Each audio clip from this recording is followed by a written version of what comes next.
3 का। तो 2 जो है ट्रूथ वैल्यू होती है जो कि 2 होती हैं, इसलिए 2 बेस लेते हैं, ट्रू फॉल्स। 3 इसलिए लेते हैं यहाँ पे पी क्यू आर 3 वेरिएबल्स हैं, और ये होता है 8 के बराबर, तो अपन को 8 कॉम्बिनेशन निकल पाते हैं इन 3 वेरिएबल से। तो अब चलिए शुरू करते हैं अपन। तो यहाँ पे ले लिए अपन ने पहली चीज तो 3 कॉलम ले लिए, 3 एट्रीब्यूट ले लिए क्योंकि अपने पास 3 वेरिएबल्स हैं, और यहाँ पे अपन ने 8 कॉम्बिनेशन ले लिए क्योंकि ये तो हेडर हो गया, अपने पास 8 कॉम्बिनेशन हो सकते हैं। तो ये हो गया स्टूडेंट 8 कॉम्बिनेशन बनाने का तरीका। ये बना लिए 8 कॉम्बिनेशन अपन ने, यहाँ पे 4 कॉम्बिनेशन हो गए। Now 4 will be converted into 8। So these are the 8 combinations. अब देखेंगे स्टूडेंट, यहाँ पे P लिख दिया मैंने, ये Q लिख दिया, ये R लिख दिया। कॉम्बिनेशन होते हैं true true true true, false false false false. तो ये तो पहले लिख दिया। अब यहाँ पे ट्रू और ट्रू ले लेंगे, ट्रू और फॉल्स ले लेंगे, फॉल्स और ट्रू ले लेंगे, फाइनली फॉल्स एंड फॉल्स ले लेंगे, फॉल्स एंड फॉल्स ले लेंगे। यहाँ अगेन ट्रू एंड ट्रू ले लेंगे, ट्रू फॉल्स ले लेंगे, फॉल्स ट्रू ले लेंगे, फाइनली फॉल्स फॉल्स और फॉल्स मिल जाएगा। तो ये इस तरह से स्टूडेंट ये बन गया अपना कॉम्बिनेशन। ये बिल्कुल फिट हो गया 2 to the power 3 is equal to 8। 2 अपने पास ट्रूथ वैल्यू है, हर वेरिएबल की 2 ट्रूथ वैल्यू होंगी, ट्रू आइदर ट्रू और फॉल्स, और 3 अपने पास वेरिएबल है पी क्यू आर, 8 अपने पास कॉम्बिनेशन है। जैसे ट्रू ट्रू ट्रू एक कॉम्बिनेशन है, इस तरह से अपने पास 8 कॉम्बिनेशन आपको दिख रहा है। यहाँ पे स्टूडेंट अपन को जो कंप्यूट करना है, P इम्प्लाइज Q करना है, और फिर ये पूरा कंप्यूट करना है। तो सबसे पहले तो यहाँ पे एक अपन कॉलम ले लेते हैं। तो ये अपन ने कॉलम ले लिया है यहाँ पे ऐसा, ये कॉलम ले लिया। तो अब स्टूडेंट यहाँ पे लिख देंगे P एम्प्लाइज Q, और ये आ जाएगा P एम्प्लाइज Q और इसका होल एम्प्लाइज R। तो ये आ गया स्टूडेंट। अब देखिए स्टूडेंट, P इम्प्लाइज Q क्या होता है? तो P और Q इन दोनों कॉलम की बात हो रही है, number 1, number 2, number 3, number 4, number 5।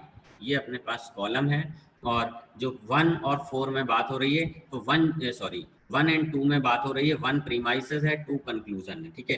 तो अगर प्रीमाइस ट्रू है तो कंक्लूजन ट्रू है यहाँ दोनों जगह, तो ये जो है चीज होगी ट्रू, ये ट्रू हो जाएगा। अगर ये प्रीमाइस ट्रू है, फॉल्स कर रहे हैं आप, means it will be wrong, so ये रॉन्ग थिंग है, तो यहाँ फॉल्स आ जाएगा। यहाँ पे प्रीमाइस ही फॉल्स है सब में, P is your premise and it is false in all the 4 combination. So what we do, whatever you conclude, it doesn't matter, your implication will be true. तो ये चीज है, यहाँ पे सब में आ गया है ट्रू, ठीक है। अब ये हो गया स्टूडेंट, देखें अपन फॉल्स वाले केस। तो फॉल्स वाले जो केस अपने को मिलने वाले हैं, वो एक केस मिल गया ये, दूसरा केस मिल गया आपको ये फॉल्स का, और 2 ही केस यहाँ पे मिल रहे हैं। तो अपने को ये वाले केस नहीं लेने थे, इनफैक्ट अपने को कंसीडर फाइनली इसको करना था, है ना, एनीवे। तो अब ये अपन देखते हैं P इम्प्लाइज Q, माने 4th कॉलम आ गया, तो ये हो गया 4th कॉलम, और इम्प्लाइज R माने 3rd कॉलम। तो it is actually 5, what is 5? 4 implies 3, 4 implies 3। तो आपको जो निकालना है वो 4 इम्प्लाइज 3 निकालना है यहाँ पे, ठीक है। तो चलते हैं, 4 माने आपका प्रीमाइस हो गया है, और 3 आपका कंक्लूजन हो गया है। तो जहां जहां प्रीमाइस ट्रू है वहां कंक्लूजन भी ट्रू होना चाहिए। तो यहाँ ट्रू है तो ये true, implication will be true. यहाँ ट्रू है, it is conclusion is false, so your implication will be false. यहाँ पे सब दोनों में फॉल्स हैं, तो if your premise is false, whatever you conclude it doesn't matter, implication will be true. ये हो गई चीज। यहाँ पे ट्रू है तो it has to be true, तो ये यहाँ भी ट्रू आ गया। यहाँ true has to be true but it is false, so therefore false will come here. It is true and it is also true, so true will come here. But it has to be true but it is false, therefore false will come here. So well student, ये अपन ने बना लिया है, finally truth table बना लिया है। अब अपन देखते हैं कौन से केस लेंगे, फॉल्स के लेंगे। क्यों लेंगे? क्योंकि CNF है, ठीक है। अब ये यहाँ पे एक फॉल्स आपको मिल गया, ये दूसरा फॉल्स मिल गया है, और ये तीसरा फॉल्स। तो ये तीनों केस अपन कंसीडर करेंगे, और इनके सम में लेंगे, इन चीजों को अपन लेंगे सम में, पी क्यू आर को। ये हो गया P, पहला केस ले रहे हैं P और Q और डॉटर, ये आ जाएगा एंड। अब ये सेकेंड केस ले रहे हैं, तो यहाँ होगा not P Q not R, not P और Q R not R not R, very good.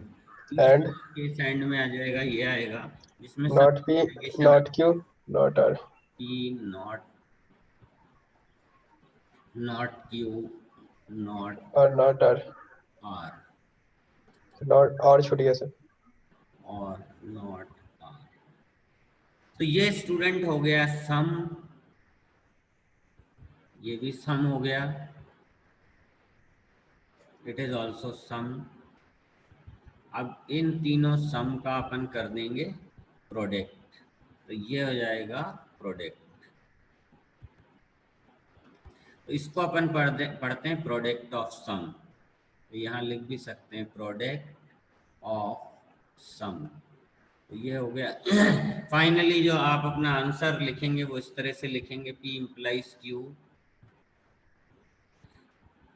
P implies Q,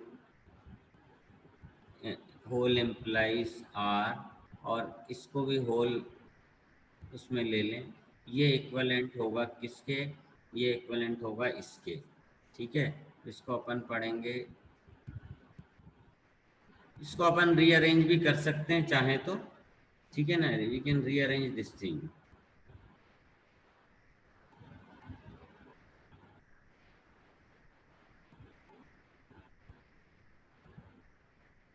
तो इन चीज़ों को आप चाहें तो रीअरेंज कर सकते हैं, बाकी कोई वो नहीं है। और यही वाली चीज़ पूरी यहाँ आ जाएगी। तो यहाँ पे अपने को एक फैसिलिटी मिली हुई है, उसका यूज़ करते हैं अपन। तो ये इसको अपन, ये वाली चीज़ अब बन गई ये, और इसको कर दिया अपन ने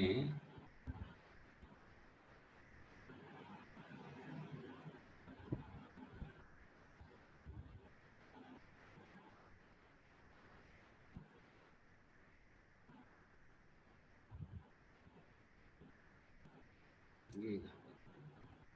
तो ये इस तरह से ये इसका आंसर हो गया, ठीक है।